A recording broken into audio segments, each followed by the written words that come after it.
Je suis illustratrice médicale. Dans le cadre du bloc opératoire, il y a du sang, il y a beaucoup de choses qui n'est pas nécessaire de montrer aux parents. Et l'avantage de l'illustrateur médical, c'est que lui, il peut vraiment montrer en détail. Je crée un petit peu vraiment le mode d'emploi de cette opération du début jusqu'à la fin.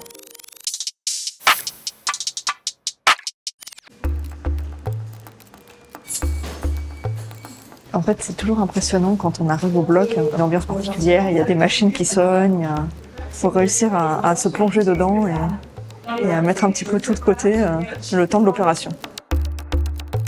Être illustratrice médicale, c'est vulgariser par le dessin des notions scientifiques et médicales pour les étudiants en médecine, pour les médecins, à des parents qui ont besoin d'être rassurés sur ce qui va se passer pour leur enfant. Ici, on est à l'hôpital Necker. C'est le professeur Konsari, avec qui je travaille régulièrement, qui me sollicite pour venir au bloc opératoire. Alors aujourd'hui, on va opérer une patiente qui a 17 ans parce qu'elle a une malformation crânio-faciale qu'on appelle le syndrome d'Apper. Ce qu'on va pratiquer chez cette patiente, c'est une ostéotomie qu'on appelle l'EFOR 3. Alors ce qui est important à représenter dans cette intervention, c'est les deux distracteurs, externes et internes, et puis la zone du visage qui va avancer. Et c'est souvent assez difficile à expliquer aux parents. C'est vrai qu'avec des dessins où on aurait les différentes étapes du traitement, je pense qu'ils comprendraient mieux ce qui se passe, ce qui avance, ce qui bouge, donc ils peuvent attendre de l'intervention. C'est une opération dont on a très peu de ressources visuelles. C'est pour ça que je suis là aujourd'hui. Je crée un petit peu vraiment le mode d'emploi de cette opération du début jusqu'à la fin. Les premiers blocs, c'est beaucoup de l'observation. J'essaye de bien comprendre tout ce qu'ils font. Il y a des gestes des fois qui sont assez rapides ou minutieux, donc j'ai besoin de m'approcher, vraiment d'aller voir ce qui se passe. Je vais montrer sur le dessin, ouais, exactement. sur la paroi latérale. Bien sûr. Ok. Sur les seconds blocs, je peux commencer à faire des croquis préparatoires. Et le chirurgien est en direct avec moi, donc on peut vraiment discuter aussi au bloc opératoire. En fait, le dessin que j'ai fait là, il y a des petites erreurs à l'intérieur. Donc voilà, il va falloir que je dessine une nouvelle zone, la zone qui va être prise par le distracteur. Voilà, donc il faut que je corrige mon dessin.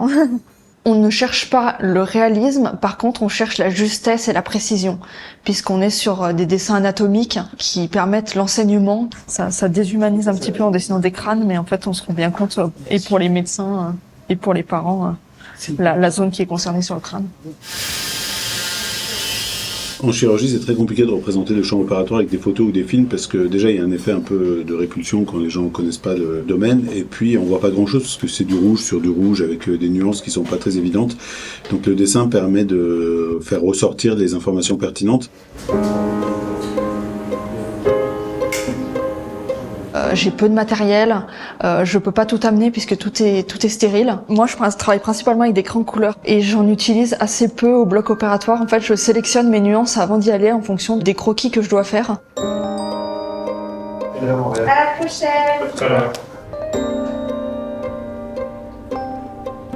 Souvent, j'essaye de reprendre tout de suite mes dessins pour que ce soit les plus clairs possible pour moi et que je me souvienne vraiment de l'opération.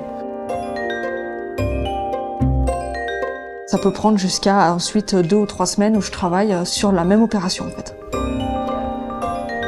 Alors c'est un métier qui remonte à très longtemps, à la Renaissance à l'époque de Léonard de Vinci. Et aujourd'hui, on est très peu à faire ce métier-là. Il y a une formation en France qui permet de devenir illustrateur scientifique, donc c'est même pas la spécialité médicale. Et des illustrateurs médicaux, il peut y en avoir 2 ou 3 chaque année qui sont opérationnels pour aller au bloc opératoire.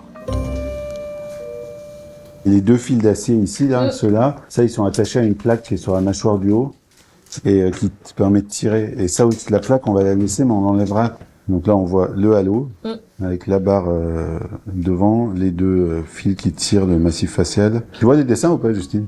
Est-ce que tu arrives à voir? Ouais. Ce qu'on a avancé, c'est cette partie-là. C'est ce qui est bleu, là, ici. Et voilà, le milieu médical est un milieu très riche, où on apprend plein de choses et où c'est une science vraiment où on se sent très utile.